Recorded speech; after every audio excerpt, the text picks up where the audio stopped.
Very nice to see all of you. And yeah, here we have the first session in our new module for discovering Buddhism. And as many of you know, our very kind and precious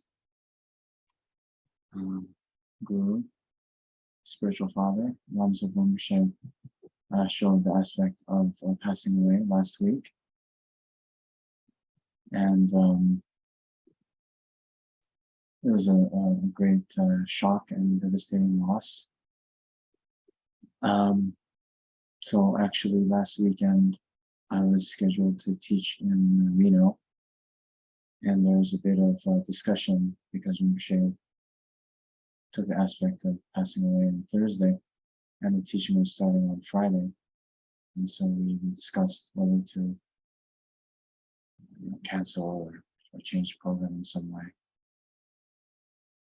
And we decided that it's the best thing to continue. And if anything, we added sessions for prayers and practice.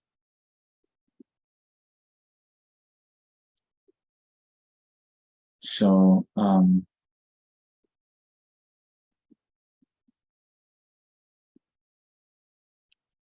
here too, the best thing we can do is to try to continue and practice and really integrate the teachings that we've received from our precious Guru into our lives. And so, yeah, I'll try my best to explain the teachings, the precious teachings that I had the good fortune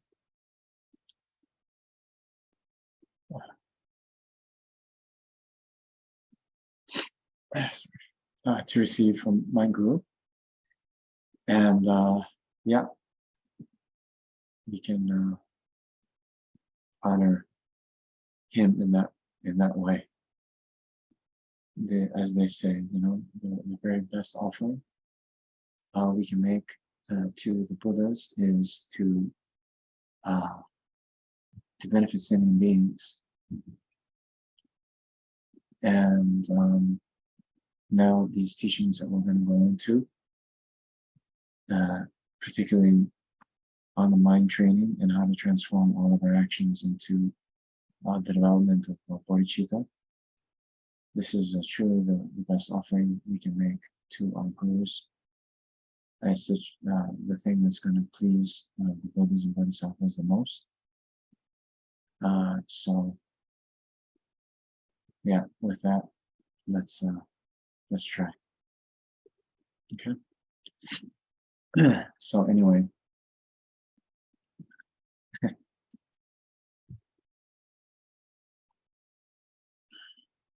So what I thought we could do is let's do our session as normal.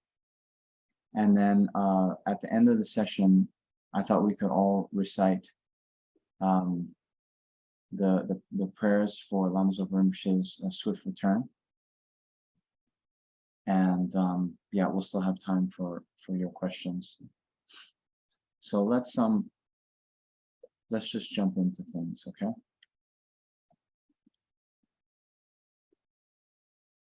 Oops.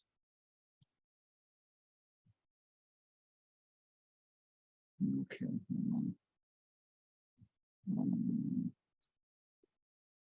Okay. So now here we are, Module 11, Transforming Problems. As we always do at the beginning, then we adjust our motivation. And here I wanted to just share the very essence of actually Lama Zopa Rinpoche's entire teachings. So live with compassion, work with compassion, die with compassion, meditate with compassion, enjoy with compassion. When problems come, experience them with compassion.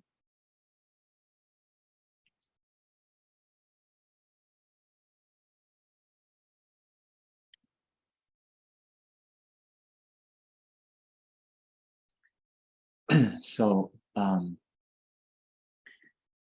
as you know, what makes our actions become dharma or not dharma, what makes our actions become the causes of happiness or the causes of suffering, and the causes of hell realms or the cause of full enlightenment, is the motivation with which we undertake the action. And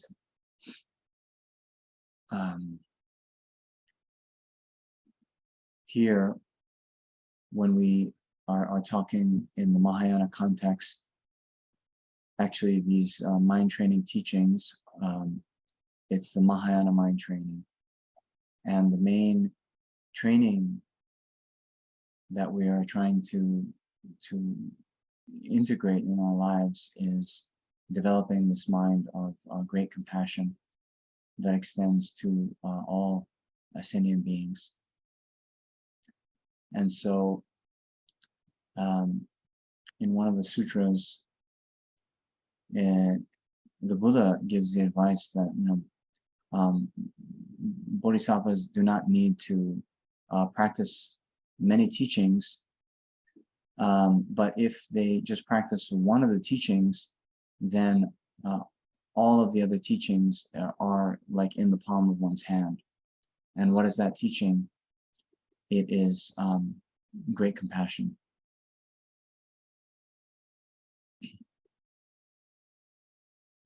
So the very famous stanza by Arya Nagarjuna, which I often quote as a way to introduce the Dharma, where Nagarjuna praises the Buddha, saying, "Enthused by great compassion, you taught the holy Dharma to overcome all wrong views. To Gautam Buddha I prostrate." Then we see,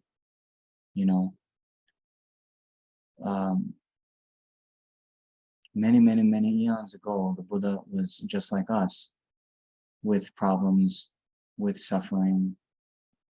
But the difference is that motivated by great compassion, the wish that others be free from suffering. And not only sort of wishing that to happen, but taking personal responsibility to free the sentient beings from their suffering. Then trained, practiced for many lifetimes, many eons, and found the kind of ultimate answer, the final solution that will enable us and others to be free from suffering. But all of this was sort of predicated on that initial thought of great compassion. I think many of you know the historical Buddha, the first time he generated great compassion, he was actually born in the hell realms. And in the hell realm, he was sort of pulling a rickshaw, like they do in some parts of Southeast Asia even today. So pulling a cart. And next to him, there was another cart puller, and he was going very slowly and was like kind of stumbling, falling down. And so there was the kind of hell guardians that were on the back of the cart, and they're whipping, so to whip his companion, saying, go faster, why are you quitting? And at that time, the Buddha's previous life generated such strong compassion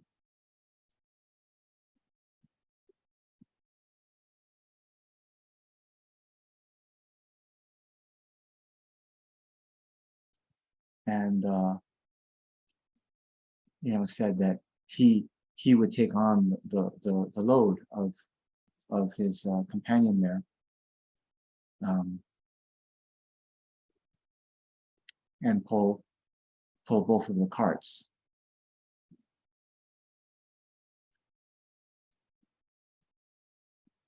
And through the power of that compassion, then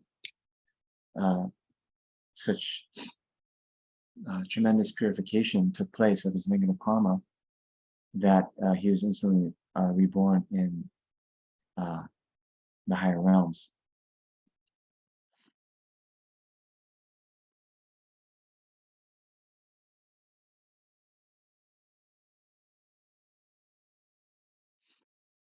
So, although we make a lot of maybe paying, a lot of lip service to compassion, maybe we receive a lot of teachings on it.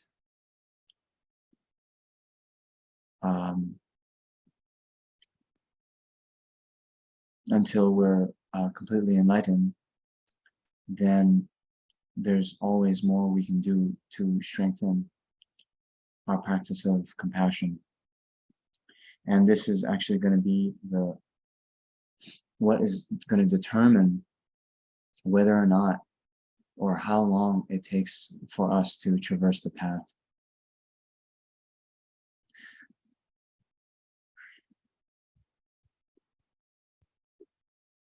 I think many of you know, or have heard of Maitreya Buddha, who's going to be the next Buddha to appear in this world as the supreme Nirmanakaya aspect.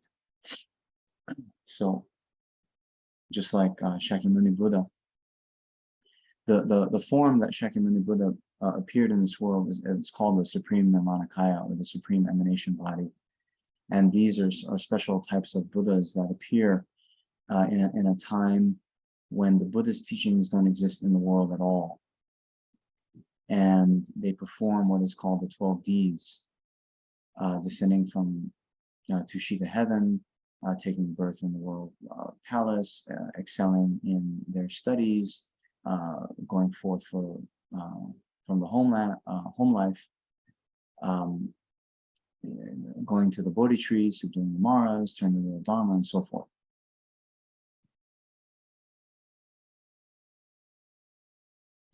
So, actually, Maitreya developed the mind of bodhicitta before Shakyamuni Buddha did. But Shakyamuni Buddha had stronger compassion than Maitreya. And those of you who know, for example, in the Sutra of Golden Light, yes, Sutra of Golden Light, there is the chapter on the tigress, and within that, it's Shakyamuni Buddha in his previous life. There's Maitreya, and Manjushri. And when they go into the forest, these three young, adolescents, three young princes, actually, then they have some kind of misgivings because they hear that there are tigers around, and they develop a bit of fear. And in any case, the Bodhisattva, who is to become Shakyamuni Buddha, he is the one who is, courageous and motivated by great compassion. Although his other two companions see this tigress so hungry, so famished, to the point where she's about to eat her own cubs, the other two companions, though they have some level of compassion, they're not at the point where they can feel it such that they sacrifice their own bodies. So the Bodhisattva, who is to become a Shakyamuni Buddha, he sacrifices his body so that this tigers can eat.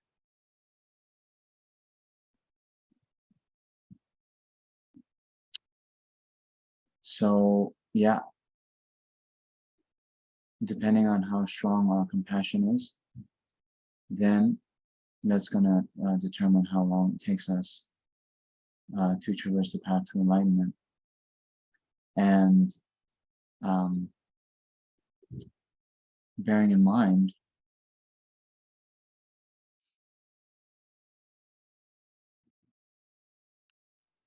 why that should matter to us, how long we're taking, isn't because from our side, you know, we don't want to suffer more. And so we're looking for a kind of quick way out, a quick fix, a quick solution, but rather thinking,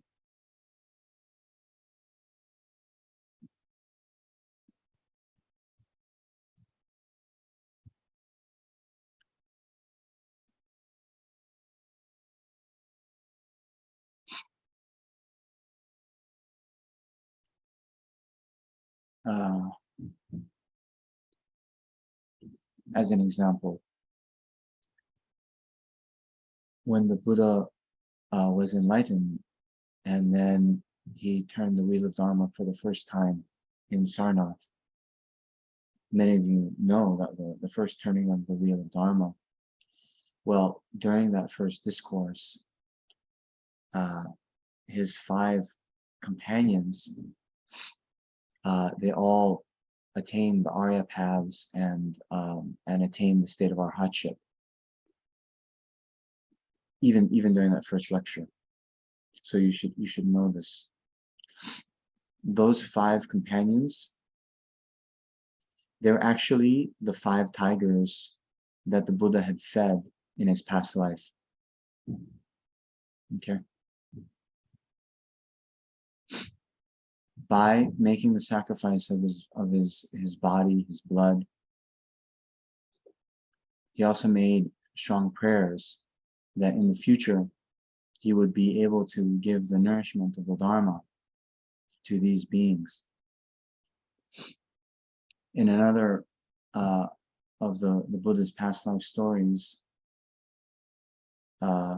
he was a king, and there were blood drinking demons living in that area, and those demons were killing a lot of the Bodhisattva's disciples.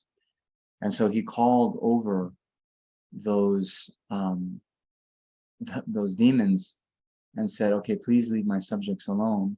Don't kill them anymore. I'll give you my own blood to drink. Whenever you are hungry, you come to me. And so those demons also became the Buddha's disciples. So the point is, for us,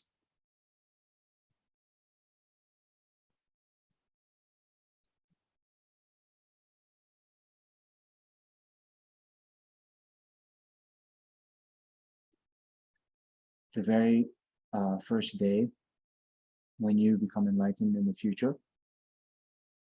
your very first teaching,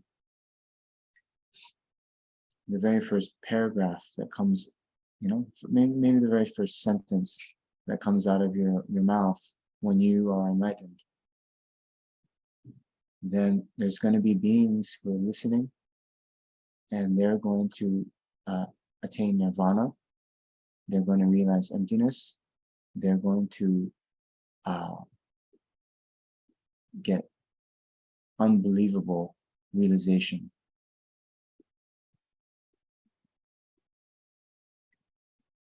That's going to happen.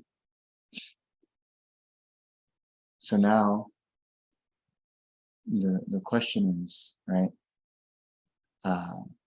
when? Okay.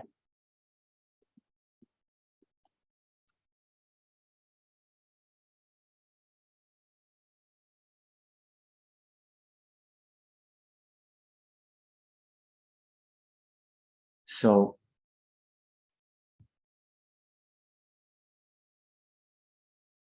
that's up to you. That's up to all of us, how well we practice, and especially how strong our compassion is.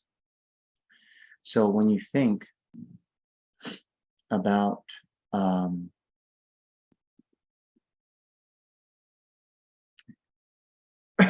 especially in this context, these your first kind of circle of disciples, right? They're the ones that have that particular karmic connection with you, right? They have that particular karmic connection with you. So, you know, because the Buddha in his past life, he fed those tigers, that set up a karmic connection. So there's some beings that have a karmic connection with Buddha Shakyamuni. Others have a karmic connection with Maitreya. Others have a karmic connection with, Medicine Buddha and so forth. So when we go in the world, and next time you're walking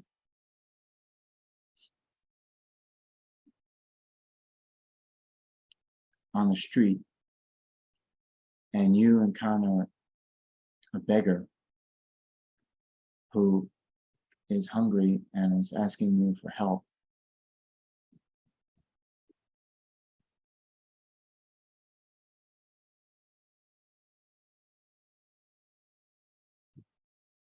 if you give them a meal,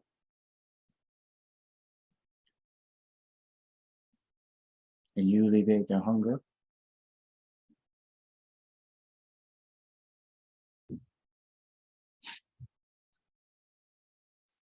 you're alleviating a suffering that none of the Buddhas of the past and none of the Buddhas of the present have been able to alleviate.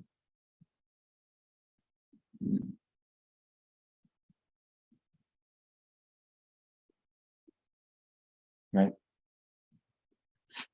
Countless Buddhas have appeared in the past. There's countless Buddhas appearing in the present. Also Bodhisattvas, also Arhats, also saints. Yet, as many Buddhas as have appeared, there's this person who's now in front of you, and they're hungry.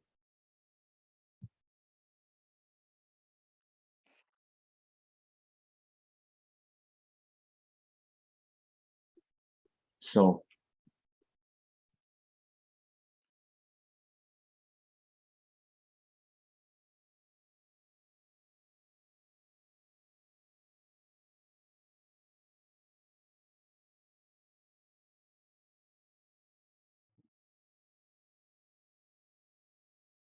that reflection is extremely powerful for me, because often, we can think, what can I do? Or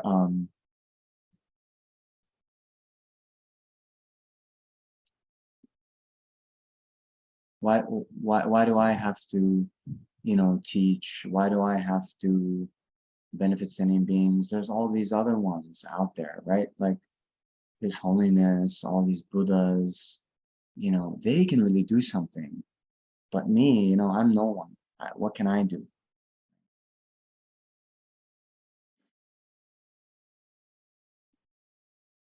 Do you feel like that sometimes? Right?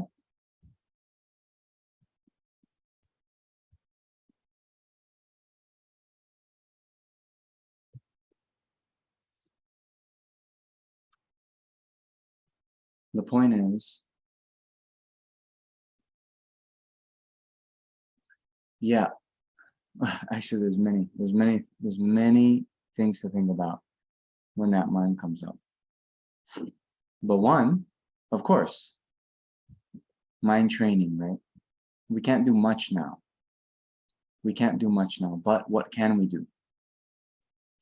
This beggar that we meet today on the street. We can't,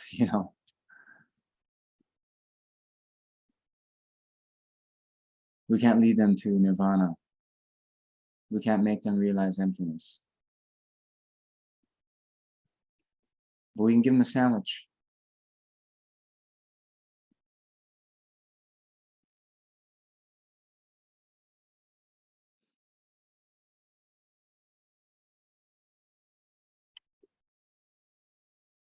Sorry. We can give them a sandwich, and we can make aspirational prayers, just like the Buddha Shakyamuni did, and make a prayer that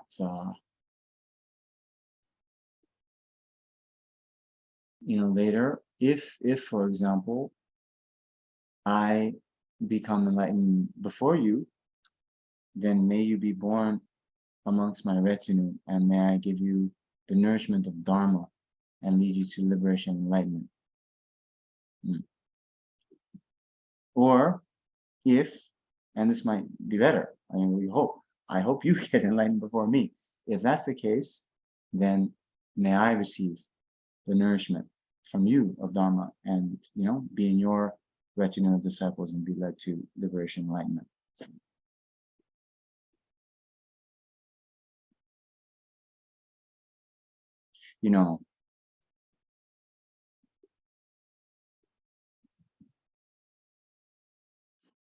They always say all the Buddhas have the exact same level of realization, same qualities, but the difference,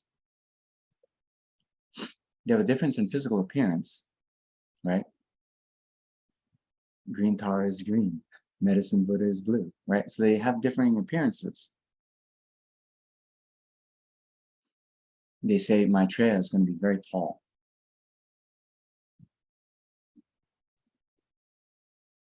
But they also have a difference in the number of disciples. See? And so one of our main jobs as we start to think about our bodhisattva activities is to try to make karmic connections with as many beings as we can. Okay? We do this by, creating a positive karmic connection with them, giving them food. When we, see birds or animals, we can recite mantras for them, right?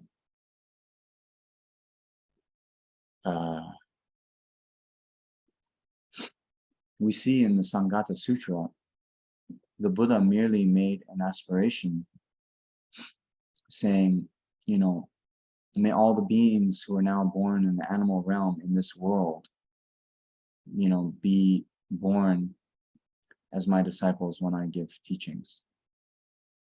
We saw in the Sutra of Golden Light, the 10,000 fish disciples that the Buddha recited mantras for, right?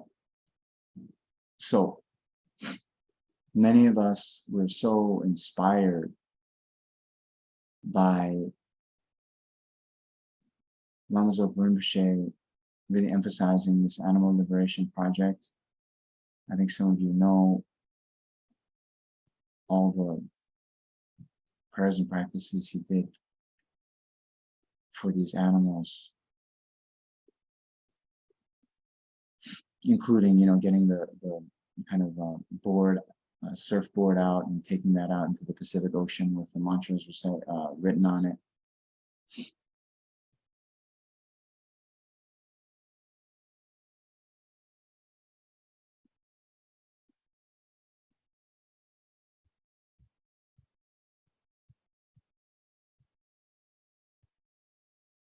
So, essentially, I mean, even Shakyamuni Buddha, fine, yes. But even some of those stories were a little bit, I don't know, we read it in the book, I don't know, doesn't, maybe they're exaggerating, maybe we don't know what actually happened all those years ago. But with Lama, with Lama Zopa Rinpoche, then many of you had the good fortune to see. If you didn't have the good fortune to see, then there are many videos of him. There are many people that had first-hand experience, even if you didn't. And all of that should be taken as the real, like, living guide, the living example about how we should practice and how we should live.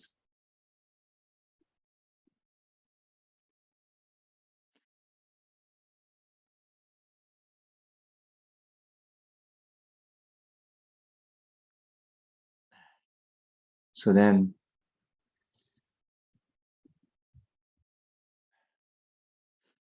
when you understand that, they've put this on a t-shirt, yeah, this here. They put on a t-shirt at my house. We have it on a refrigerator magnet. Okay. So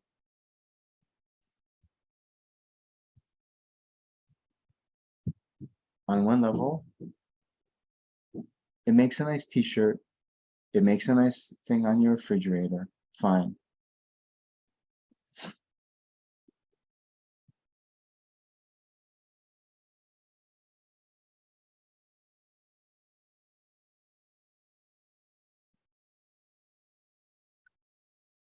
But you see,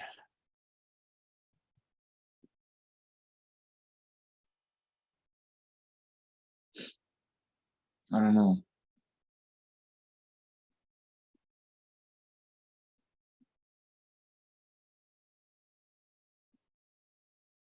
Sometimes we get very familiar with the words, and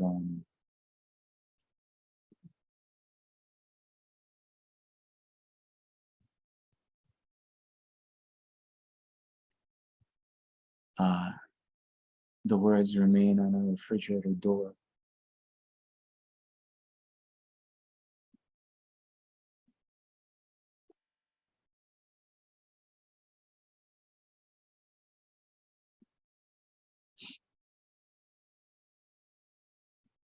But then,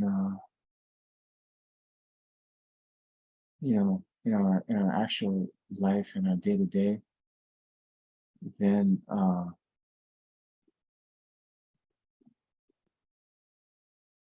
much are we living up to the ideals and example that we've received from our precious group?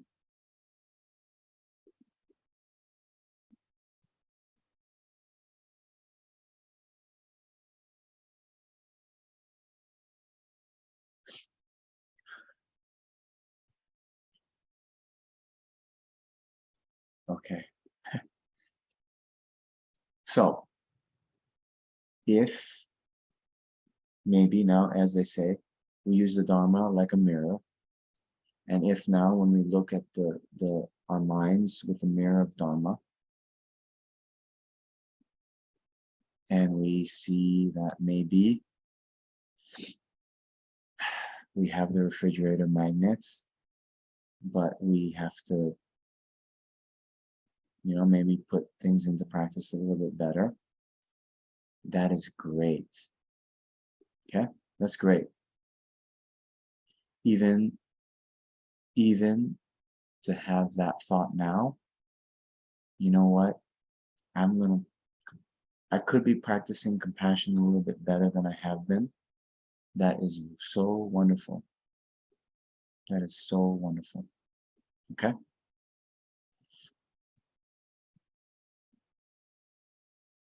Because the alternative,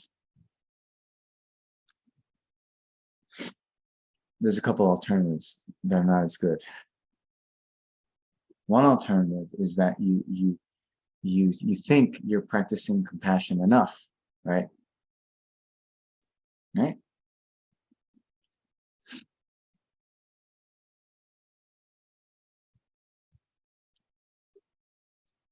Again, maybe a little bit of pride in there.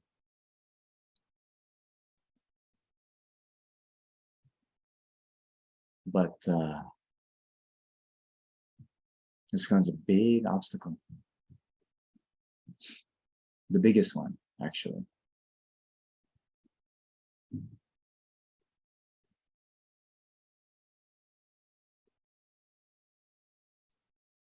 The biggest one.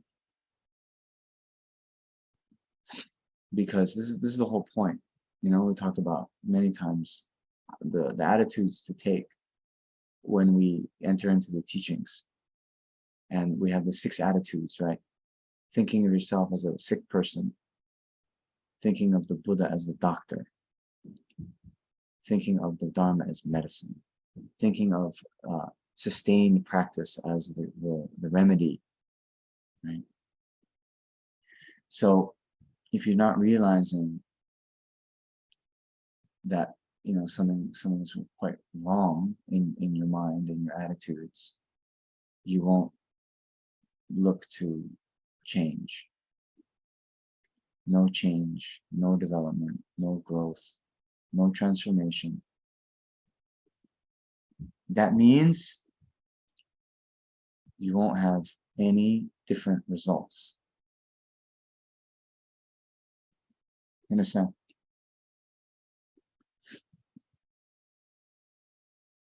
Cause and effect.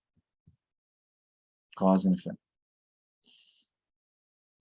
Our minds are changeable phenomena.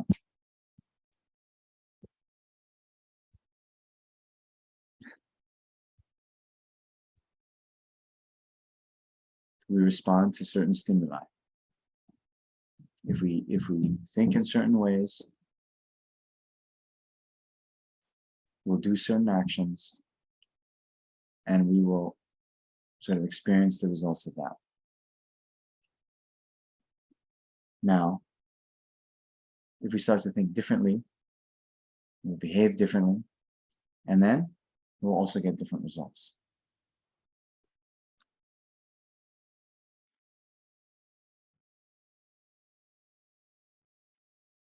So this one, compassion. The Buddha, remember, was just like us, whatever kind of problems we have now. The Buddha, he was a hell being when he first developed great compassion, okay? We are humans. We have the precious human rebirth. We have all of the outer and inner conditions to practice. The Buddha was a hell being when he developed great compassion. Okay?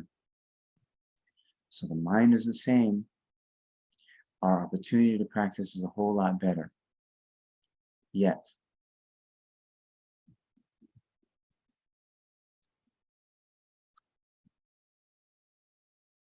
it ultimately depends on us.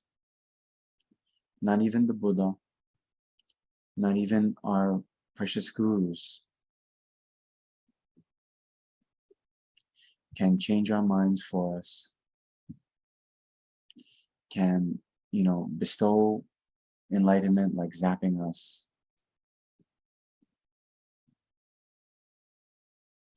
What they do is they can teach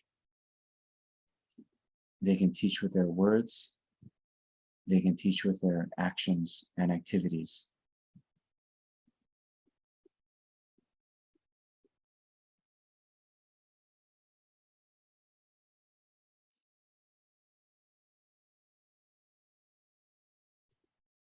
But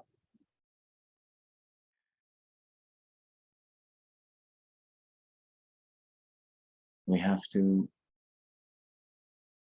put those teachings into practice. We have to change our minds and behavior so that we're different.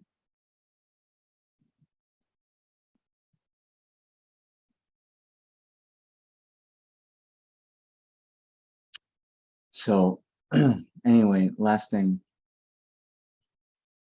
So about this, live with compassion, work with compassion, die with compassion. The point is here with our mind training teachings,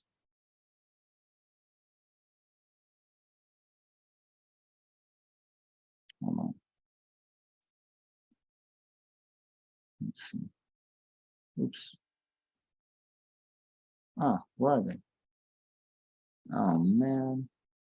Okay, I don't have it here. Ah, okay.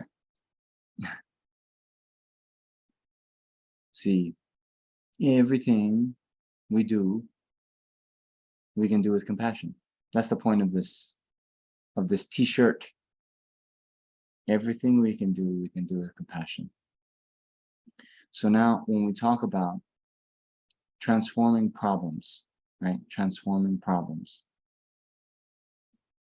See, normally we think problems, obstacles. We're trying to do our practice, right? It's like this, that statement I'm fond of quoting. There's a Tibetan sort of proverb saying that everyone's a great Dharma practitioner when the sun is shining and their belly is full. You understand?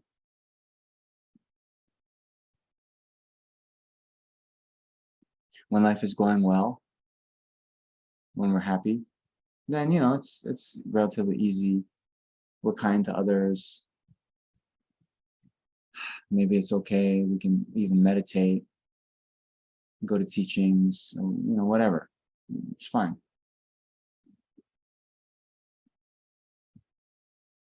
But when these obstacles come, when we experience suffering, when we are sick, when we are in pain, when people criticize us, when people get angry at us,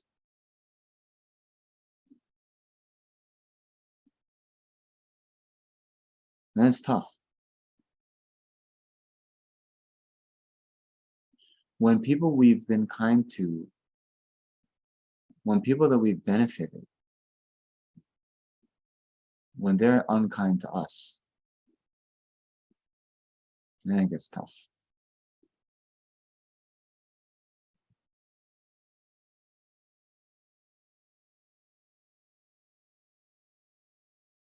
So now these mind training teachings, transforming problems, what we're doing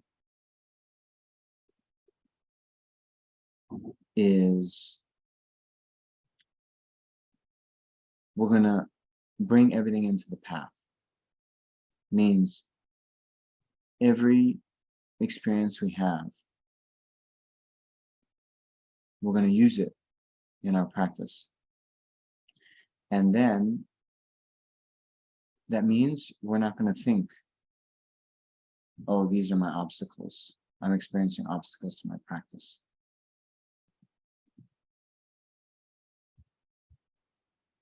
The obstacle then sort of becomes the practice. Do you understand?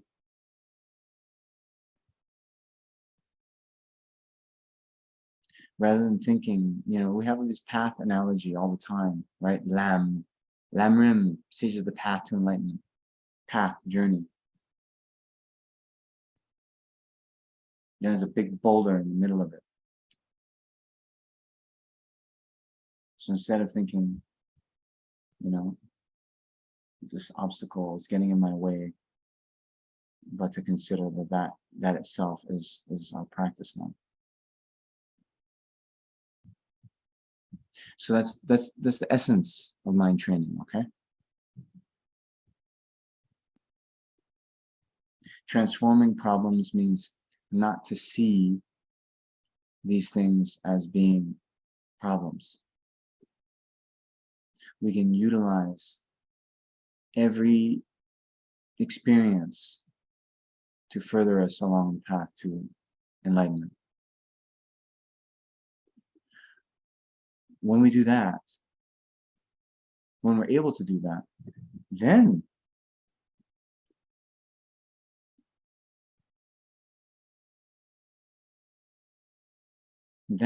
tremendous progress can be made. But even forgetting about the progress,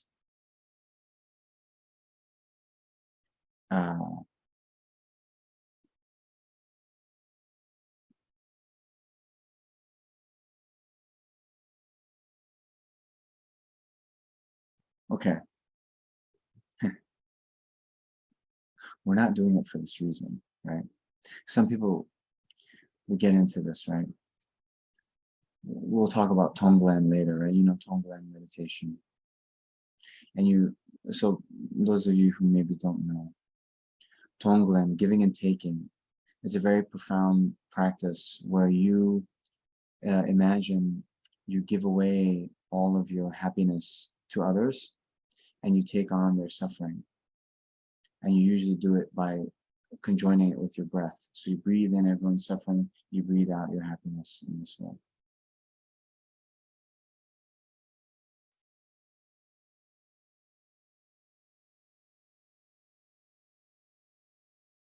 So you hear these amazing stories of, AIDS patients, cancer patients, and so forth. They practice Tonglen and they get cured. Okay, they get cured. And then we can get into this thing where we get diagnosed with cancer, or we're experiencing some problem, we lose our job, our boyfriend dumps us, something happens, and we look to practice Tonglen as a way to get rid of that problem. Do you see? Then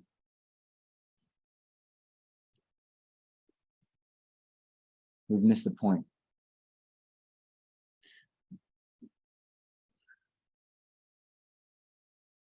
Our mind training teachings, it should be to give us the means to increase our compassion, to increase our bodhicitta, to develop that state of mind. And,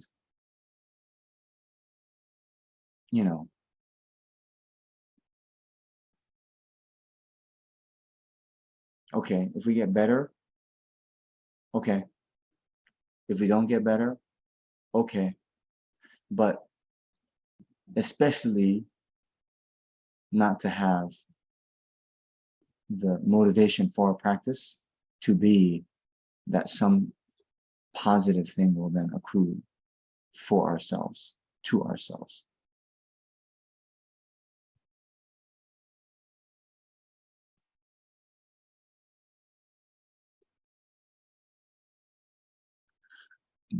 Okay. So I just wanted to maybe that's the essence.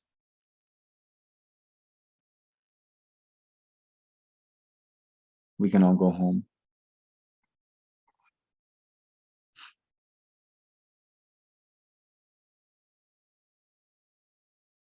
All right, but yeah, we have 4 more weeks. Maybe.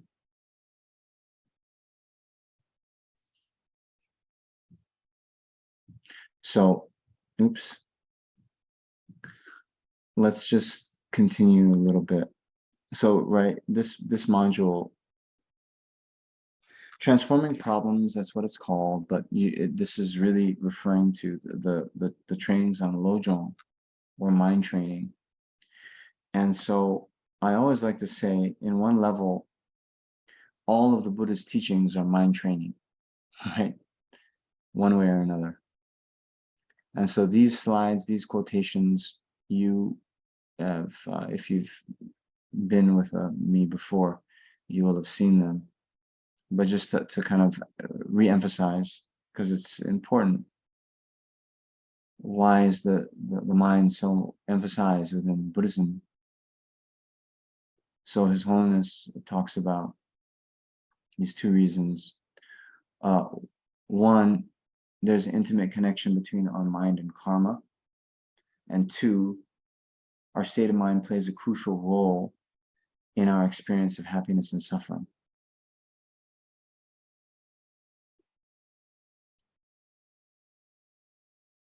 The second point is actually a very, I think, perfect story.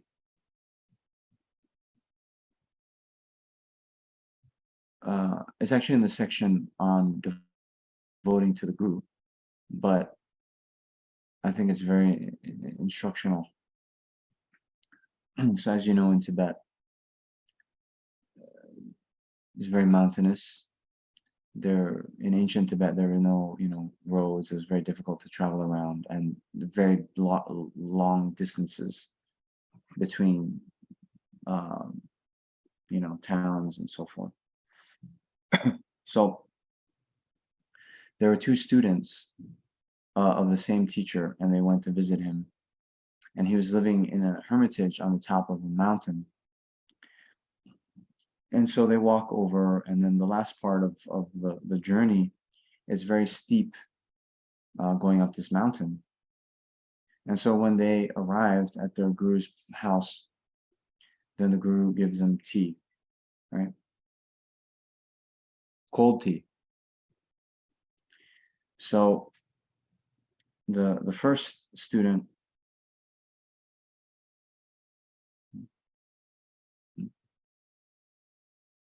what? We climbed up this mountain. We traveled 2 hours, and our guru didn't even have the decency to make a fresh pot of tea for us.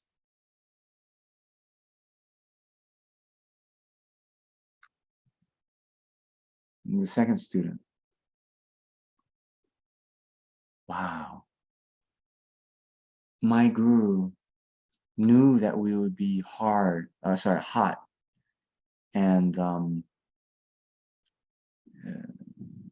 hot from the climb up the mountain. And so he purposely made the tea and allowed it to cool so that we could have this refreshment when we arrived.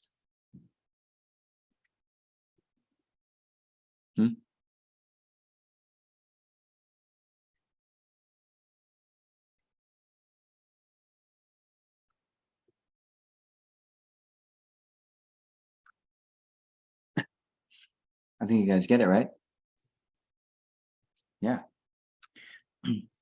So much how we think of our lives, how much we interpret. It's like our happiness and suffering is coming from the outside. But here, so clear, it's not the cold tea that's creating the happiness or suffering. It is the mind and the story we build around, especially attributing intentions which we don't know. There's a complete projection. And then based on that projection, we then grasp onto it as being real, as the reality, and then our own suffering or our own happiness is created, just that moment.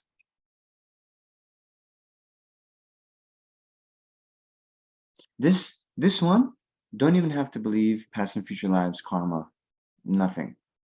Just in that moment, how we think determines our reality. But then, of course,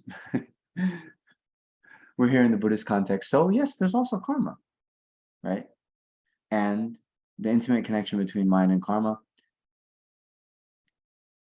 from our virtuous thoughts come virtuous actions. From those virtuous actions, they will ripen as feelings or experiences of happiness in the future. And the reverse is also true. From negative minds come negative karma, Negative karma comes negative experiences, suffering, problems.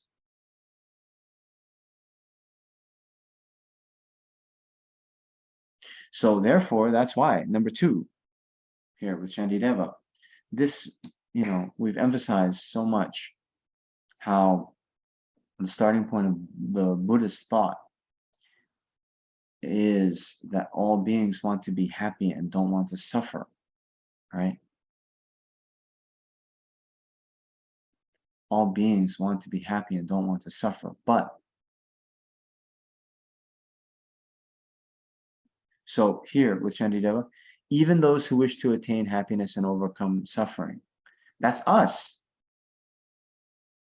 But they'll wander with no aim if they do not comprehend the secret of mind, the principal dharma. Now, you can interpret the secret of mind in 2 ways, or in many ways probably.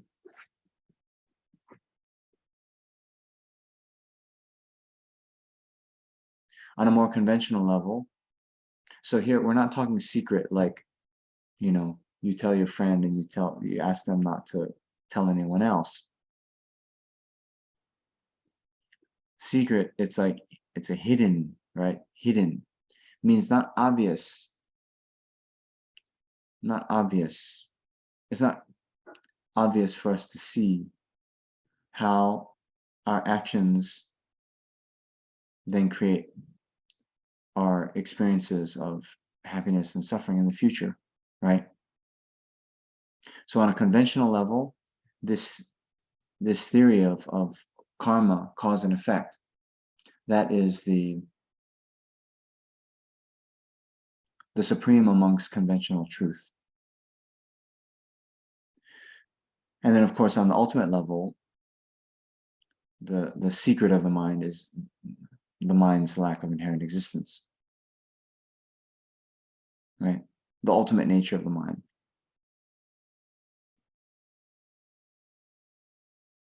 So,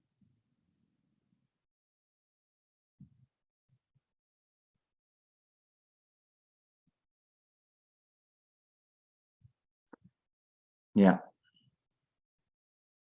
Therefore, our job, we have to discover this secret.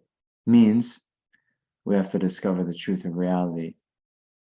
How our mind then determines our suffering or happiness in the moment, and then, life to life.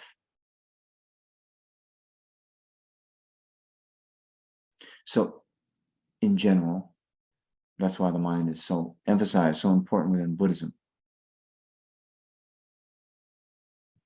But now when we talk about mind training in the Mahayana context,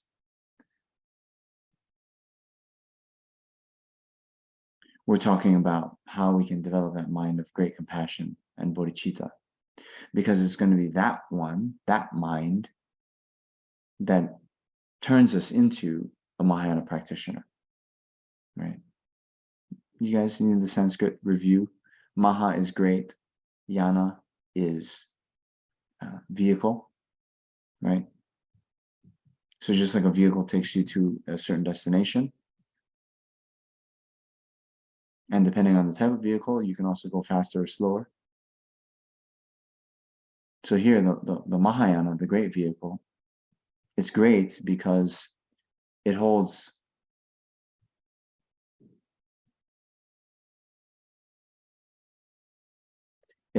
all sentient beings as the motivating factor for everything that we do. And because on the motivation side, it's including all sentient beings, it's like every virtue that we do on behalf of all sentient beings, the amount of merit just gets multiplied to an unbelievable extent.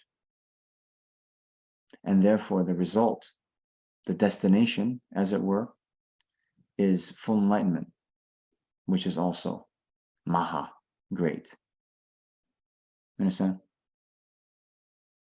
So now these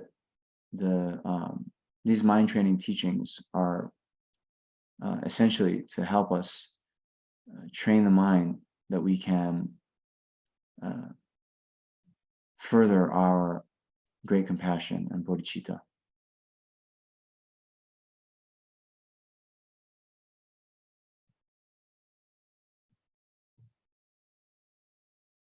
Okay. So anyway, the topics covered in module 11.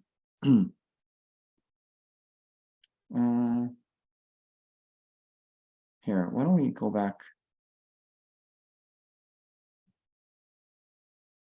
go to the this one. I think you all have received this, right?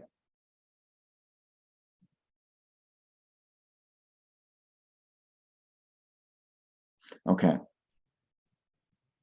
So I always kind of emphasize this, right? It's like the first day of the semester. And we should pay attention to the handouts we get out from we get from our professor. Yeah. So we're all on the same page. We know what we're going to be talking about. So here, consider well the disadvantages of self-cherishing and the advantages of cherishing others more than ourselves. Get inspired to practice caring more and more for others. Learn how to employ the special techniques of mind training or lojong as a means of transforming problems into happiness, and learn to like problems as much as ice cream.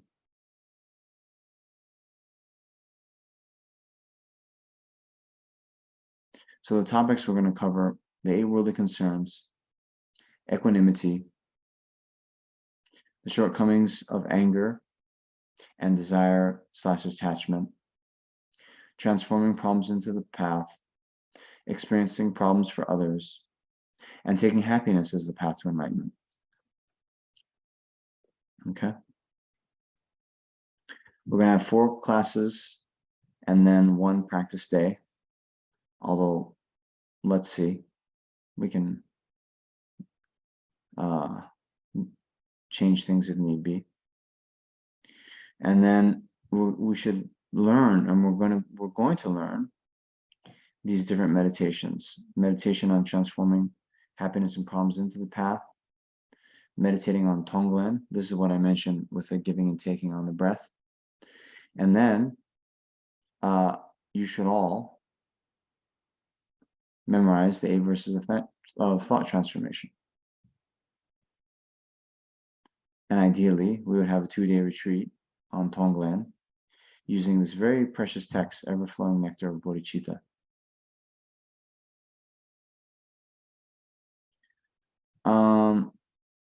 So suggested integration practices, other practices, well, I don't think we'll have the opportunity to do that this time, actually. And then there's required reading. You should all have the handout. I think Mary Ellen emailed that to all of you. And then even these wish fulfilling golden sun, we have it. We can get that to you as well.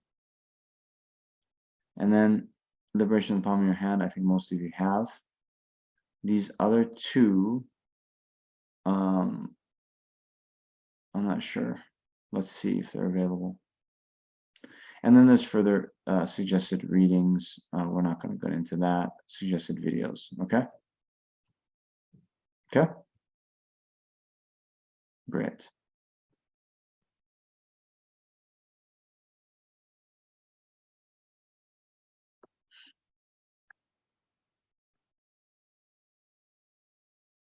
Okay. So what I thought we could do, let's make sure we touch these topics, right? And what I thought we could do, we're going to go over the 8 verses of mind training in relation to that text, Ever-Flowing Nectar of Bodhicitta. That's the one that we're supposed to do a 2-day meditation retreat with Tonglen. So I thought to give a commentary on the 8 verses and that practice. If we have time, those pages in the Liberation of the Palm of Your Hand about mind training, it actually uses the 7-point mind training teachings as the basis. It's in your required reading, but I really like that text. I really like Pabongka Rinpoche's treatment of those topics. So maybe we can also, go through that in some level of detail.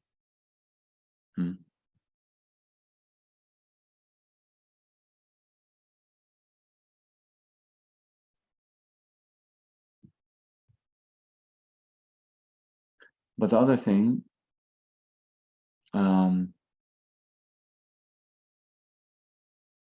I think many of you know, when the COVID pandemic just started, Lama Zopa Rinpoche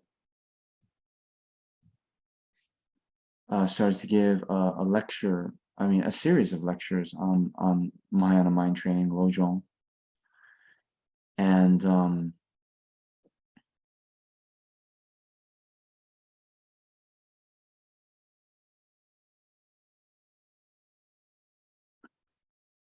yeah, when I was in retreat, I went over all of those from the beginning. I think there's something like 170 teachings. And I think some of the key points that Rinpoche was emphasizing, or might I say, to be more precise, the things that really kind of stuck out to me while I was going through all that, I thought it might be useful to kind of share that with you.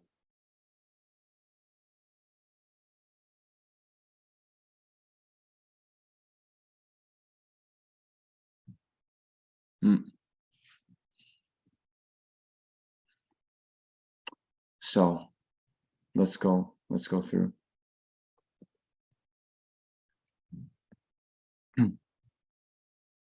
So 8 worldly concerns. This is the very source. When you read Lamrim texts, then you'll always find Lama Tsongkhapa citing the Indian sources. So here, the Indian source for the 8 worldly concerns is this Nagarjuna. I think it's letter to a letter to a friend. And so here, the 8 worldly concerns, we mean the worldly thoughts of acquiring or not, comfort or discomfort, fame or notoriety, praise or criticism. Keep a level head. These are not subjects for your thoughts.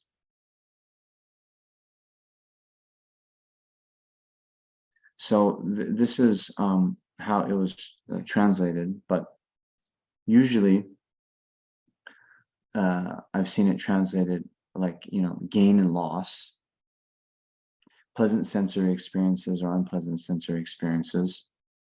Yeah, good reputation, bad reputation, and praise and criticism. Or sometimes you'll see, instead of praise, pleasant sounds or unpleasant sounds. Okay. So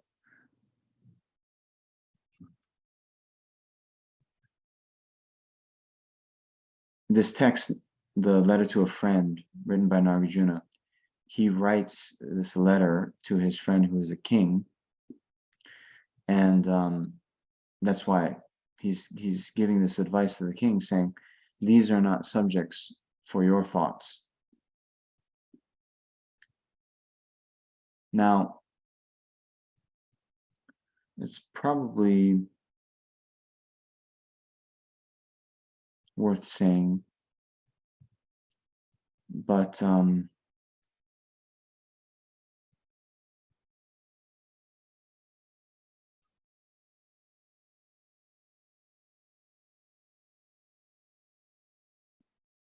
Okay, I'll put it this way.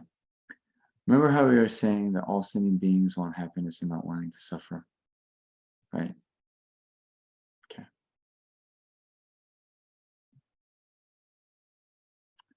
When we're honest about our own lives, it's good. We're not trying to run away from this fundamental desire to be happy and to avoid suffering, right? The Buddha wants us to be happy, and the Buddha doesn't want us to suffer, right?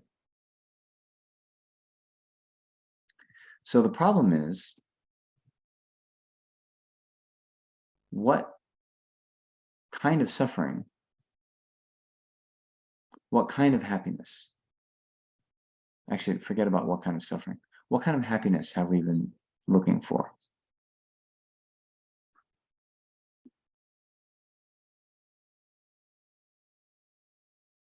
And what have we been doing to try to get that happiness? Hmm.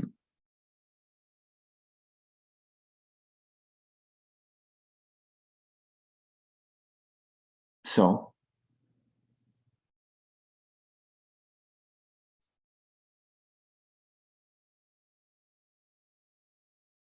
I mean, before I met Dharma, then for sure, right?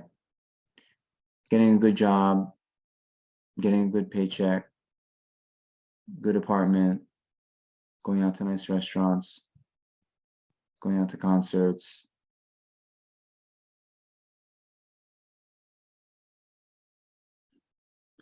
even, exercising, trying to get into shape, right?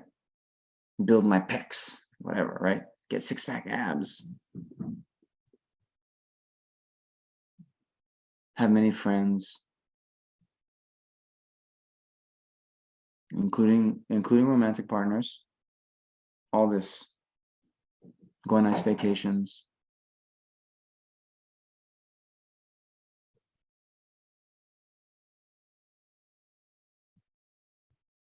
Hmm?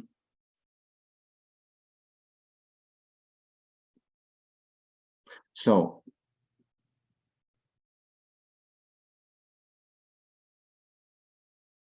what happened?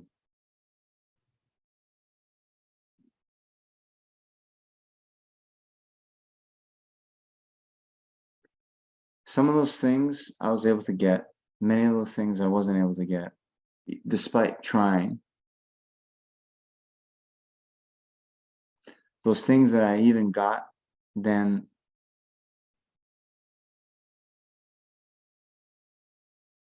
they went away, or they didn't give me the happiness that I thought I was going to get when I first set out to get them.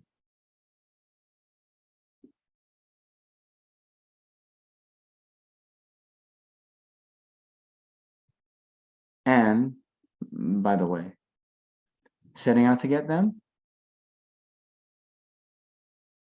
I created a lot of negative karma. Okay?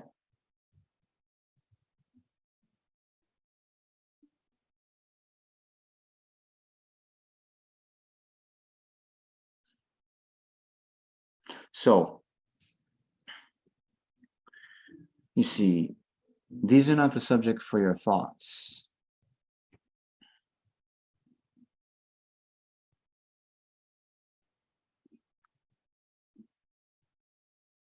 Okay. At our first, Lamzo Rinpoche was so fond of telling this story of when he goes up to Laudo Cave, the place where, so he was the reincarnation of the Laudo Lama. For some of the new students, this is a place up close to Mount Everest in Nepal. And anyway, when he was there, he was kind of overseeing a construction project, and therefore was paying out the workers. and sort of supervising from afar. But he came across this text in the cave of his predecessor, and it was called Opening the Door to Dharma. And he was very fond of relating this little mini realization he had, that he had the discovery, looking back on his life, even though he was ordained and went to the monastery when he was very young, maybe 5, 6, he realized that nothing he had done in his life actually was Dharma. He went to the monastery, went to many pujas, memorizing texts, later going to debate, going on pilgrimage, reciting this, nothing was actually Dharma.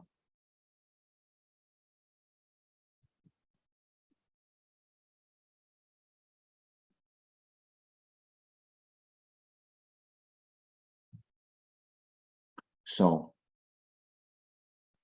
the other story he was so fond of telling, and I'm fond of telling too, the story of Drung Tumpa, who was Atisha's main disciple, who goes to the monastery Reting in ancient Tibet, sees an old man who is in the courtyard, and also doing circumambulation of the monastery buildings and stupas and so forth.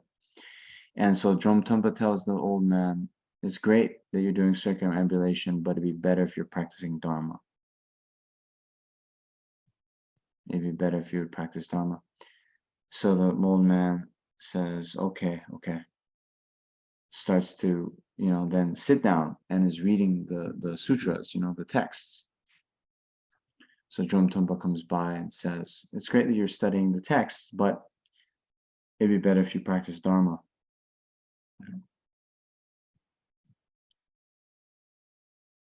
So then the man says, okay. Then he starts to, meditate in the courtyard. Drung Tumpa comes by, oh, it's great that you're meditating, but it'd be better if you practice Dharma. So finally the man, a bit exasperated, says, oh, well, what do you mean by practicing Dharma? And Drung Tumpa says, give up this life.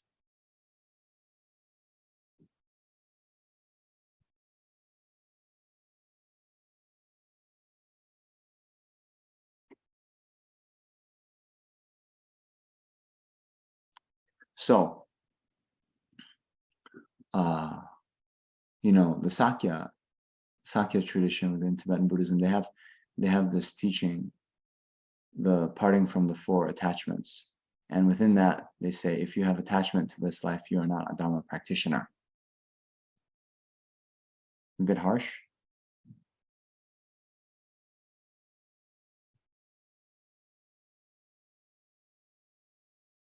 Maybe.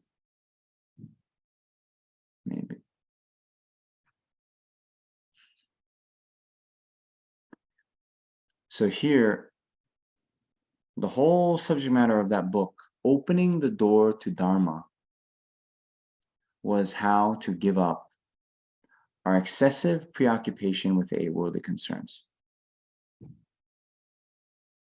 Okay, we have these 4 opposing pairs. The 4 good ones: gain, being comfortable, being famous, being praised. We're so enamored with that. We think it's the best thing, so important. And the other 4 we want to avoid. So we spend all of our time in pursuit of the 4 we like and trying to avoid the 4 we don't like.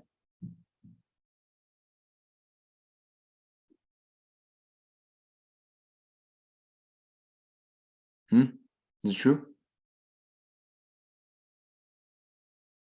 Thank you for your honesty.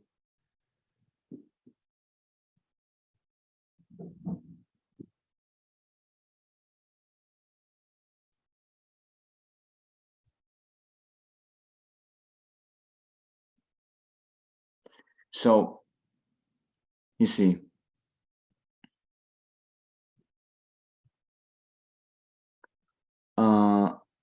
this topic's covered. This number 2, equanimity, it can mean different things in different contexts. I'm not sure what they mean when it's in the bullet point here, but I have a few ways we can think about it.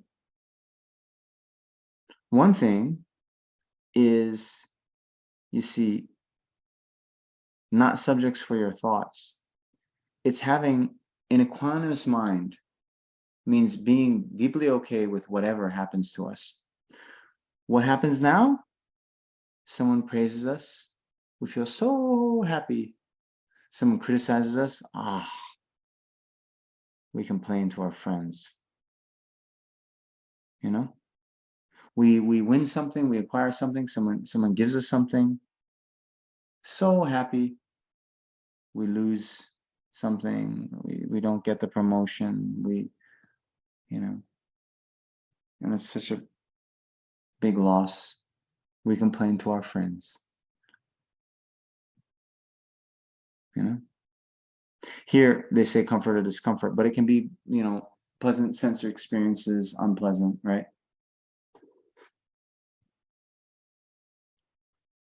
That also happens.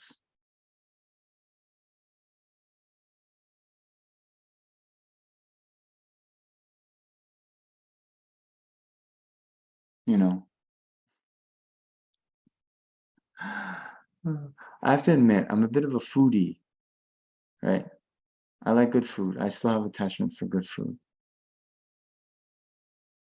Now, mind you, you have to please be compassionate to me. You have to understand, most of the time I'm eating the same monastery food in India, rice and dal, for like 16 years. So when I get out of the monastery and I have an opportunity, I'm a bit joking. But it's kind of like that, right? Like I'm here visiting friends and people, hey, what do you want to eat? Actually, it's a big suffering. It's a big suffering to have the choice. In the monastery, it's like they just give you whatever food that's served from the kitchen. Then you don't have to think about it, right? That's so nice, actually.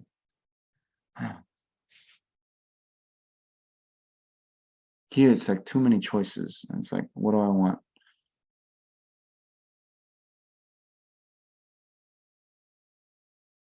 But that's what we do, right? What do I want? Then I go on, whatever. What's that one? Yelp, looking for, vegetarian cuisine. Then it's like, okay, ooh, I got Vietnamese, I got Thai, I got, Mexican. Then we read the reviews, right? We read the reviews. How many stars did it get? What is the, this and that? And I read the reviews. And then I find out, oh, okay, I think I want to go to this one. This one, I got 4.6 rating on whatever.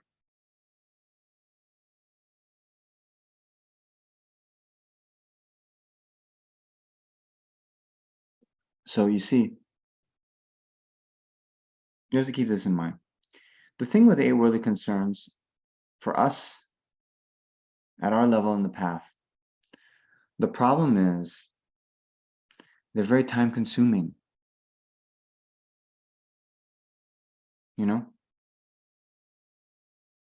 Think about it like that. I spent,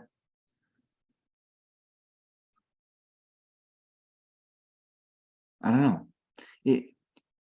every meal, you spend that much time researching the perfect restaurant and right? The times adds up, right? It adds up.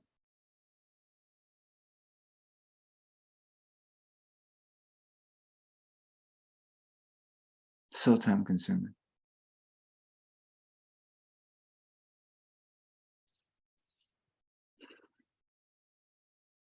So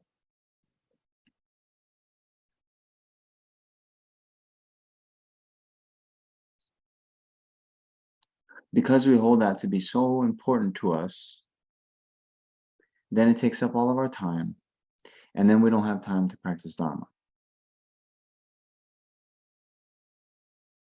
And then so much of our time is just kind of, can we say wasted? If that makes us feel bad, we can say utilized in less than the most productive way. Okay?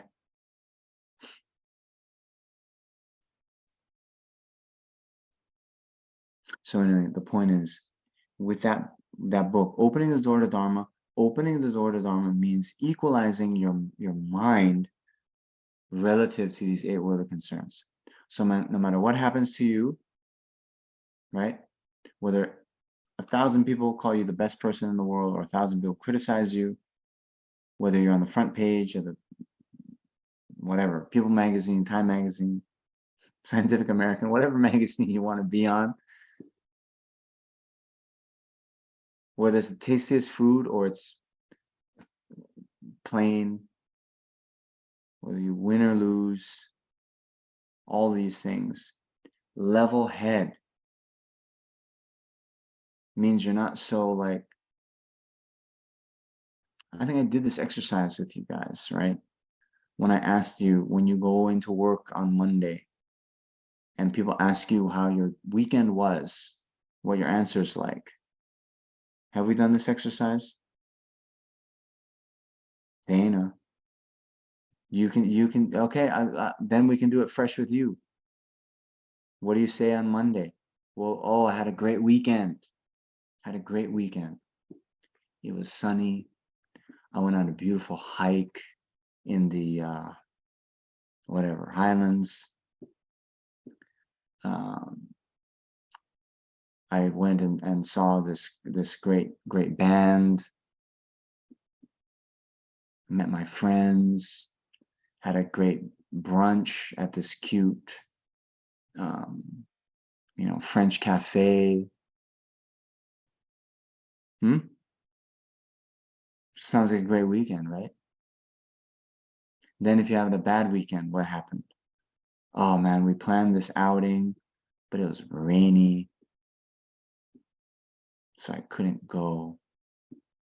And I'd already made the booking, I couldn't get a refund. And then, my neighbors, they're having a party, they played music real loud into the night, I couldn't sleep.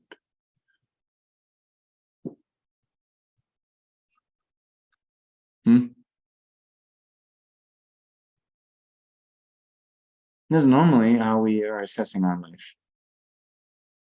We assess our weekend, of course, and we assess our life like that, right? How are you? Right? Those times when we're, good or bad, it's all depending on what kind of external circumstances we happen to find ourselves in, right?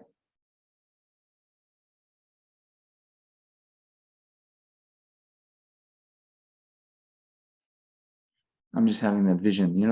The flower, you take all the petals off, like she loves me not. She loves me not, right? It's like that. She loves me. She loves me not. Oh, she loves me. Oh, she loves me not. It's like that.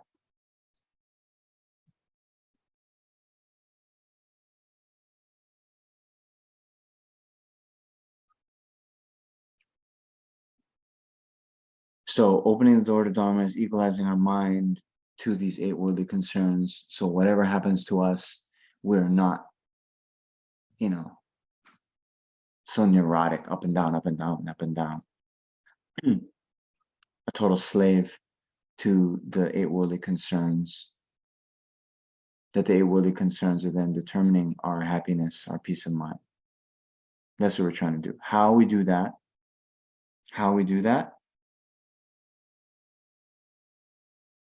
We got to remember we're going to die. That's the most powerful for us right now.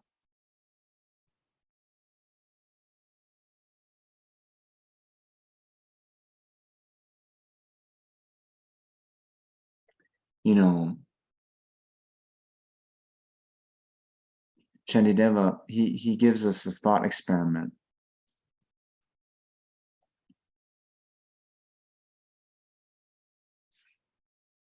I think it's more vivid.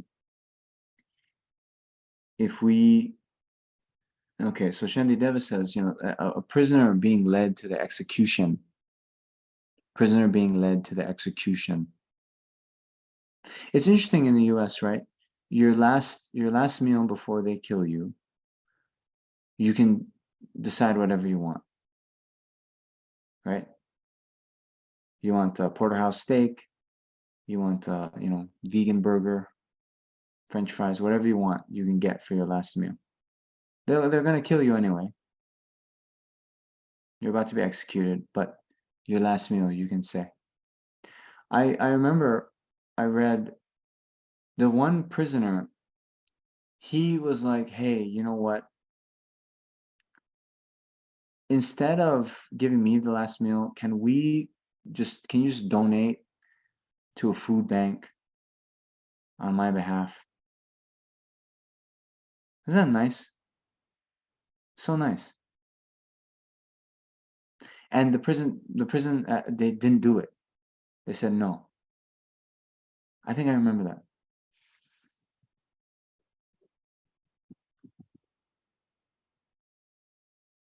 That might be a perfect encapsulation of the American legal justice system right there.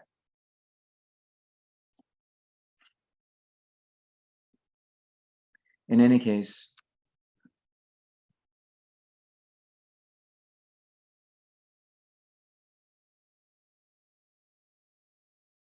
Shanidev is asking, if you know, it's kind of strange, right?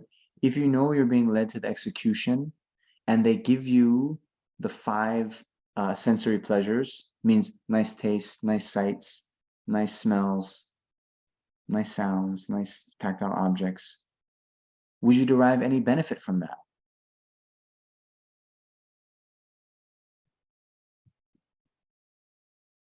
Tough, right? You're like,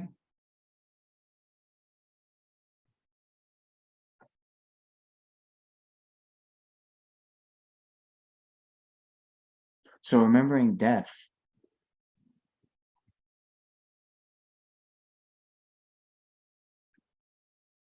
really puts everything in perspective, right? We have in that 9-point death meditation, only thing that matters at our time of death is Dharma, right? Possessions don't help. Friends won't help. Even our own body we leave behind, right? Shantideva also has this thing, you know, two people are dreaming. They're both dreaming. One person dreams they're a king for 100 years. The other person dreams they're a king for 1 year. When they both wake up, can we say that one is better off than the other?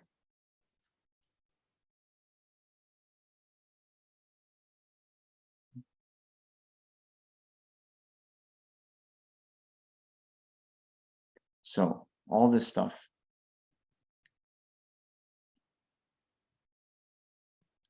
you know, possessions, that's a big one, right? Always trying to acquire more and more and more. Never satisfied.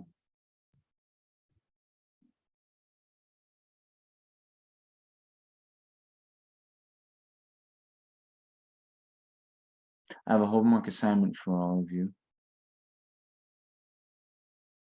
When this lecture is done, I want you to go to your closet and you open it up and then think.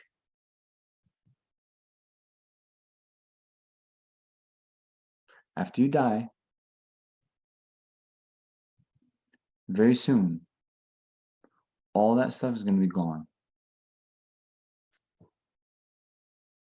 Now, meaning, first your family members or whoever are going to have to go through all that stuff. and they're going to sort through, and it'll be like discard, donate to charity, or maybe if someone you know, like maybe they're your same size, they'll say, oh, I like this jacket, it fits me, I'm going to take it for myself.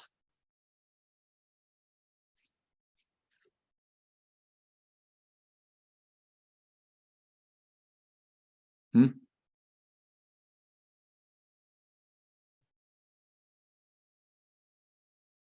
So look in that closet and think about that. Really relate it to yourself, all those things.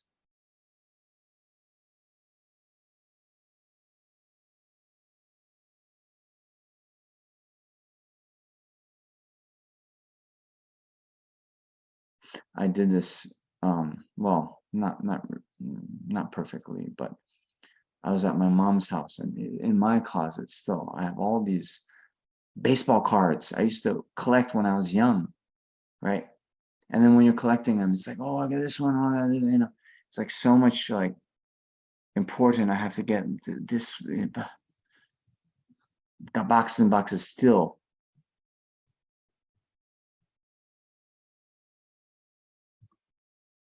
If I were to die, and probably what my mom would do is like, maybe she could find like, I don't know, some store or like some dealer or something, and she'll say, okay, how much would you give me for the whole lot? Just like take all of them. How much would you give me? Right? Everything must go. Right? And then probably she'll take the first offer. She won't even negotiate. The guy says, I'll give you $100 for it.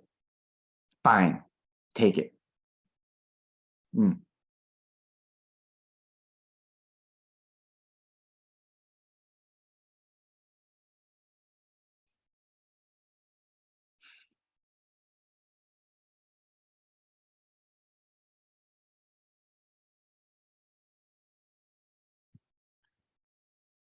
What do you think?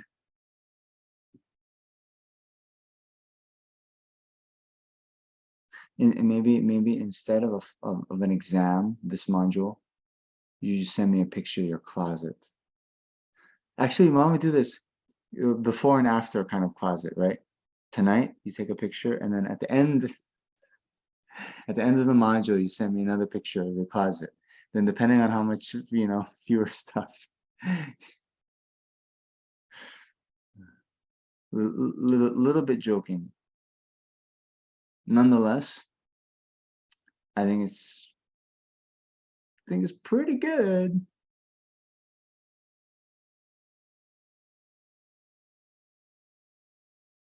I'm already, I'm very open. I've shared also so many times about how my own father passed away when I was 15, unexpectedly, one day to another, you know. And I went through this because my mom had a garage sale.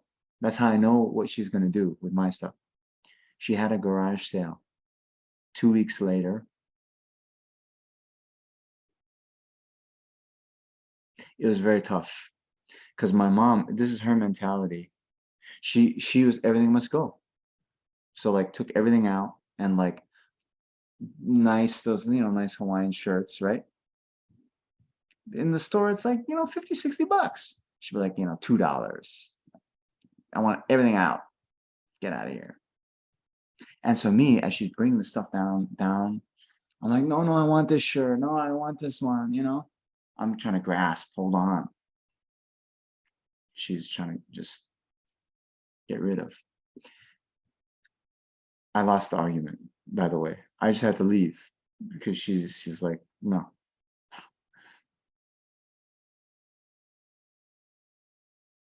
But I remember when it was all said and done, I opened up my dad's closet. It was empty. Empty.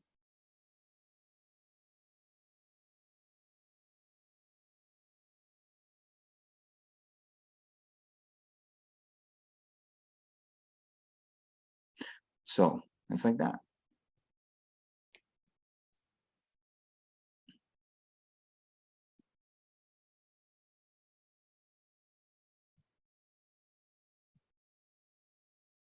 By the way, I think most of you here, you've seen me before. We've talked about Dharma, we've talked about how to study. But I see a few new faces, and even though I don't see your face, I see a few names, or one name that I don't recognize. So, hi and welcome.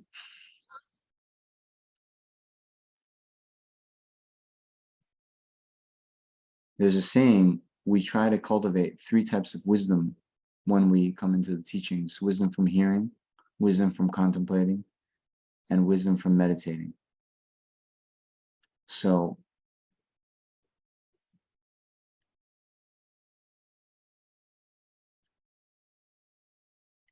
I don't know, maybe especially now, because I'm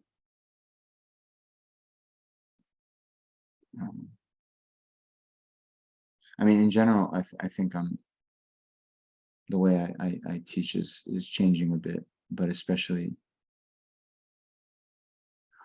um,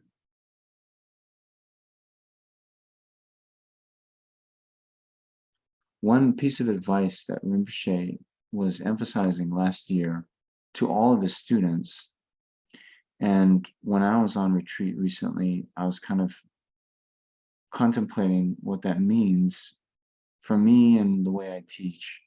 But he was saying, by now within this organization, there's a lot of people who know the words. There are a lot of people who know the words. But now's the time when we as practitioners, when we as an organization need to have people that have the realizations of Lamrim realizations. That's the most important one. And so those realizations are coming from the meditation. But so we have the wisdom from hearing. That means studying also, studying, hearing the teachings. But we have to go on to contemplate. And that means applying it to our lives. So I'm giving you a little page in my playbook, okay? It's unorthodox.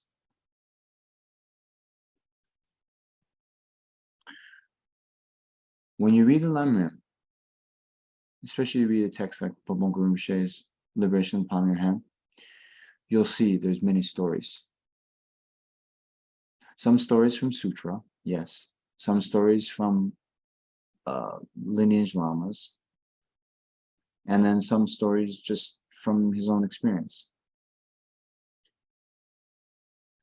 When you listen to how Lama Zopa Rinpoche teaches or taught, you also see so many stories.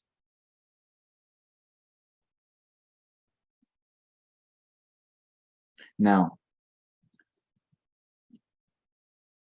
if you're conscientious, even if you're a little bit reflective, you look at those stories and there's actually tremendous Dharma insight.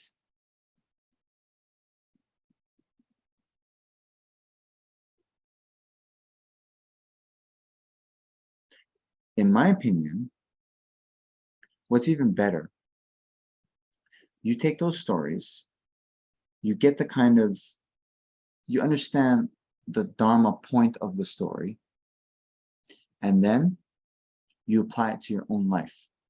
And you think about your own story. Okay? Now here's a case in point. In Liberation in the Palm of Your Hand, when they're talking about death and impermanence, there's a story about how there was a man in a caravan going across Tibet, and at one of their stops, right, because they would set up camp, and then the next morning they would load up their yaks and like go another however many, miles. But at the camp, this person was like kind of making a stone like circle, like perfect stone circle. And then someone else in the camp says to him, "Hey, what are you going to do with that stone?" And the person replies, "I'm just going to leave it here when we leave camp tomorrow." You get it? They're setting up camp, he's like, like, I don't know, chiseling the stone, make it nice and perfect. But all that effort, what was he going to do with that stone in the end? He was going to leave it behind. Okay. So then what are we doing? What are we chiseling? What are we spending so much time on that at our time of death? We're not going to derive any essence from it. We're just going to totally leave it behind. And if that's the case, that we're going to leave these things behind, not take any essence, why are we spending so much damn time on it when we could be doing so much better things with that time, including meditating on bodhicitta, meditating on emptiness, serving our gurus, benefiting sentient beings?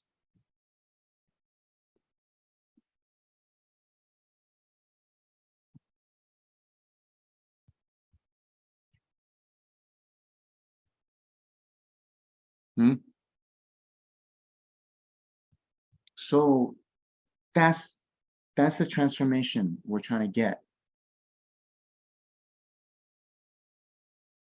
Where instead of we're chiseling, and then we realize, oh, now's the time to leave camp. Means now's the time for me to die, and I've spent all my life doing all that, these things that are utterly kind of meaningless and have no essence. The thing is, we realize it now. We realize it now. So we instead of leaving the stone behind, we leave the chisel behind now. We drop the chisel.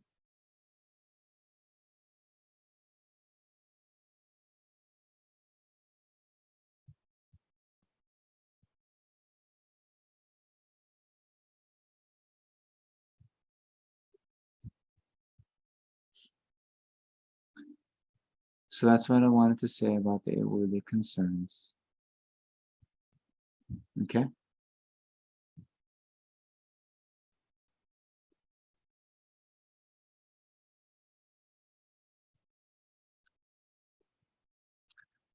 Okay.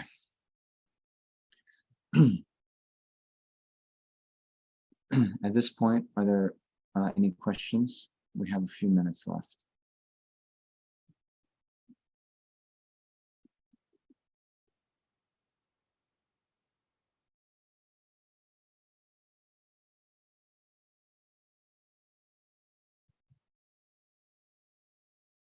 No? I have a question. Okay. Wait, back to the story of Lama Sopa's when he found a book at the cave. Why did he think that whatever he did previously was not Dharma? Ah.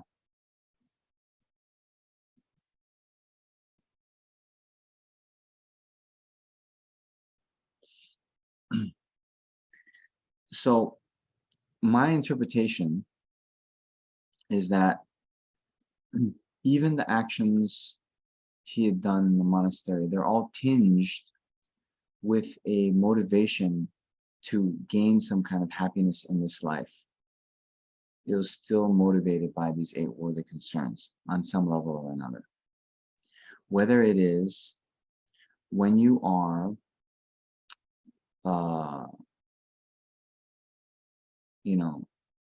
studying to get the approval or praise of your teacher, when you are going to the puja oh, like worrying about or concerned with the tea you're going to get and the money offering. When you are reciting the text at night, you're doing that to avoid being punished by the disciplinarian. You know, a lot of these things kind of go on in the monastery, especially for the young boys, right? Now, of course, you see, although Rinpoche said that, Rinpoche was a completely enlightened Buddha. And so even all this talk is kind of done for our benefit. But you're asking a great question, right? But what should dawn on our minds, it's kind of like when Shantideva, he's saying, kind of chiding himself, saying, with actions like this, I'm going to be born in the lower realms. So then we should think, oh man, if Shantideva is worried that he's going to be born in the lower realms, what about me? So we should also think, oh man, if Lama Zopa Rinpoche was saying none of his activities became Dharma, well, wait a minute, are my activities really becoming Dharma? How much am I kind of enamored with eight worldly concerns? Remember, we use the Dharma as a mirror. We check out our own mind.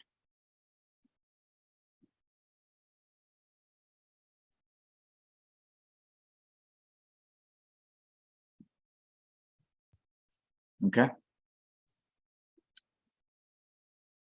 Okay. We're almost out of time. So let us, oops, Mary Ellen had shared this in the chat. You guys got this? These swift prayers, swift return prayers. Yes? So here, I'll just download it. Let me share. Okay. So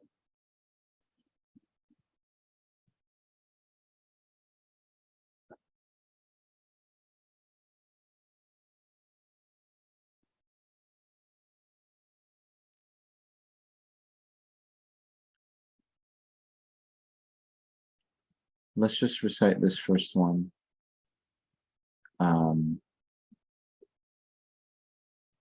That is composed by His Holiness the Dalai Lama. Maybe, okay, I'm sorry, the time is up. Can you indulge me for a couple of minutes, right? Let me first say this. This is actually very important.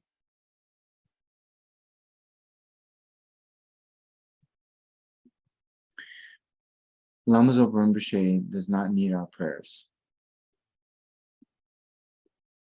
So don't think we're praying for him. Okay. He's an enlightened Buddha. What we pray, why we do these practices, is for us, is for the students, is for the sentient beings in, you know, in this world.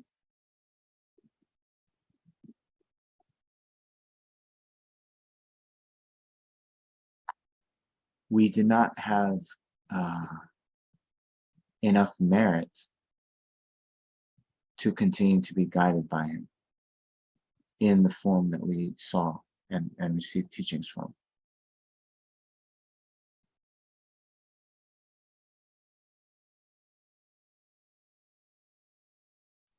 So now for us to be able to continue to be guided by such perfect gurus and have, you know, the cooperative conditions for us to continue to practice well, and then we need Lama Zopa Rinpoche to return very quickly and to take an aspect of showing the aspect of being a teacher and teaching us again and continuing to teach us and guide us until samsara ends.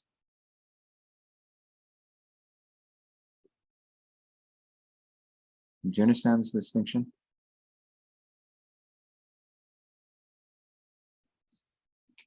You see, even this showing the aspect of passing away into the clear light, even that was for us. Even, okay, it's the same thing. Buddha passed away when he was 80, and his last teaching, he showed his body, and because he said it was rare to see the body of a Buddha, and he said all conditioned phenomena are impermanent. This is the last teaching of Buddha. So because the students had strong grasping onto permanence, then to show. And even for us, if I'm honest, I mean, no one saw it coming. And even if I did think about it sometimes, then we always think like, okay, other lamas, they manifest the aspect of cancer. It's announced, all the students do prayers, practices for, a number of years, the gradual health decline. But we all would get an opportunity to do prayers, to ask our final questions, to receive the final blessings, to say goodbye.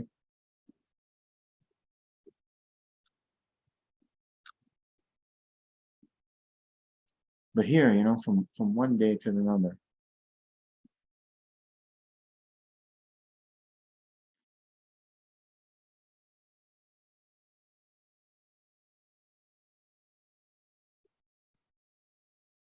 so even that we can't see it now, but even that was for our benefit.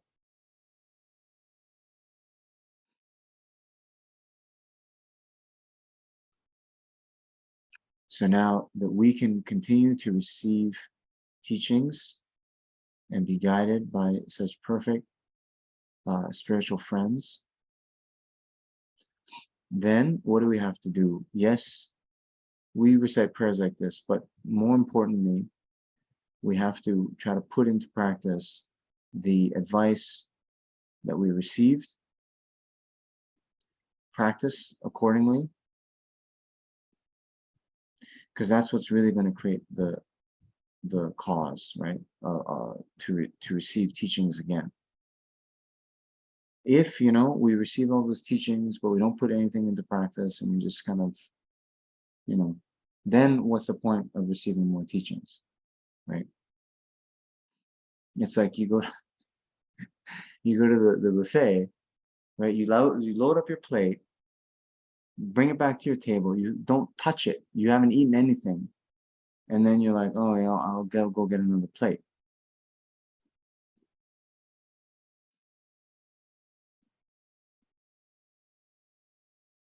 Hmm?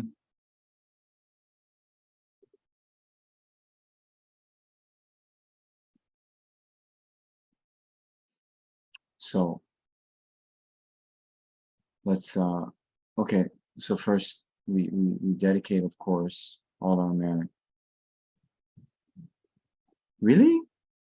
Really, it's for the benefit of all sentient beings, right? And we dedicate all of our merit and the merit of all the other numberless Buddhas and numberless Bodhisattvas, that all sentient beings, vast of space, can quickly be freed from the ocean of samsaric suffering and attain the state of enlightenment as quickly as possible. Okay, that always is the essence. But then, you have to ask, okay, that's great, but how will that happen? How will all sentient beings get enlightened? All sentient beings will get enlightened when they practice the Dharma teachings. In order to practice, they need access to, be guided by, and receive, numerous teachings from perfectly qualified Mahayana virtuous friends. So that's why the gurus that are in the world now, like His Holiness Dalai Lama, all the other perfect gurus in the world, we also dedicate for them to have long, unbelievably long, stable lives and continue to teach us, to benefit us. Then those perfect gurus that manifested the aspect of going into clear light, then may they manifest again as quickly as possible and show the aspect of being, great teachers, yogis, practitioners, show that aspect again. That is important because you see, not just a kind of incomplete halfway prayer that they come back soon, because as we should know, the Buddhas are appearing in many kinds of forms, and many forms that aren't showing the teaching aspect form, teaching aspect.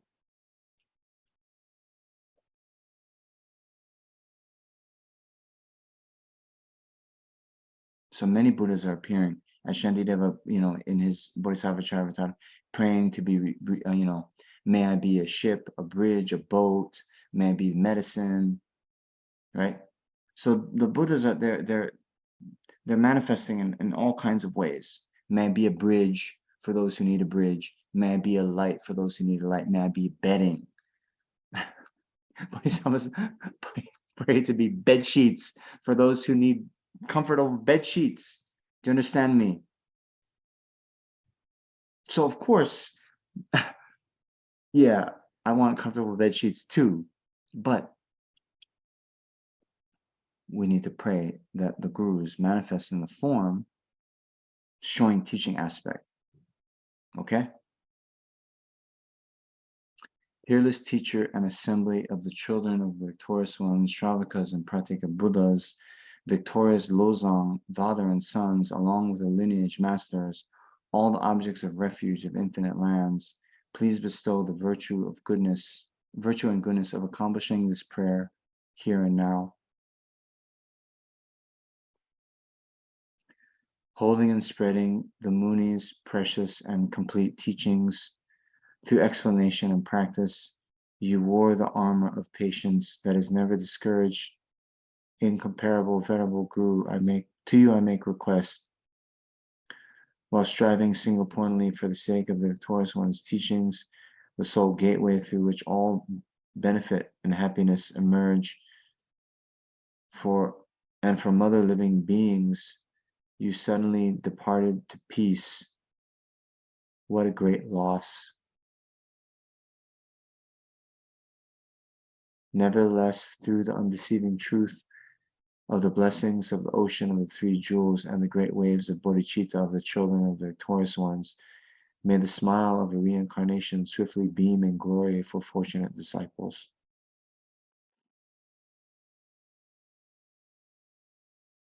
I think this is good, huh? The colophon of Rinpoche, of His Holiness. We should also understand this. So this is His Holiness's words.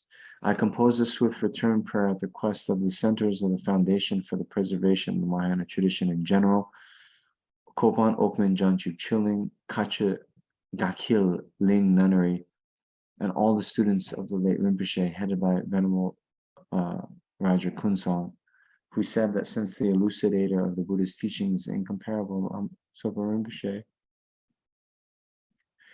had suddenly departed to peace, a swift return prayer was needed.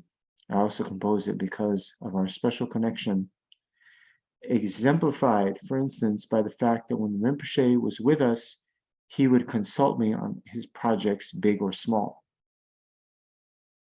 While it is devastating that Sopa Rinpoche has departed in this way, the most important thing is that when he was with us, he made the precious mind of enlightenment the foundation of his practice. And so, if his followers who have been left behind properly emulate the Guru's life, it is exactly that which will definitely fulfill Rinpoche's wishes. Therefore, keep this in mind, and from now on, also make requests to the three jewels and earnest dedication prayers. composed by Dalai Lama, a Dharma teacher and Shakya Bhikshu, on the 24th day of the second month of the year of the water rabbit in the 17th Rabjun cycle, April 14th, 2023.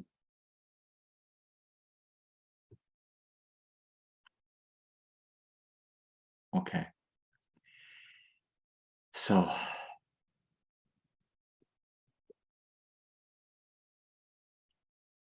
we'll leave it at that for now. And thank you. Thank you, Venerable Namjang.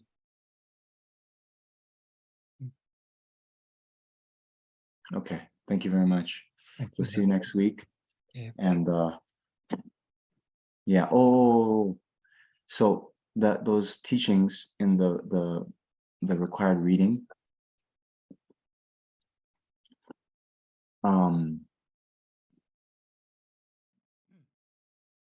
Yeah, let's see. Maybe you can read. It's not that long. The PDF packet that Mary Ellen sent out to all of you, please try to read that by next week. Okay? Okay, thank you. you. Bye. Bye-bye. Thank you all for being here. Thank you, Mary Ellen. Thank you, Urs. Stephen Opama.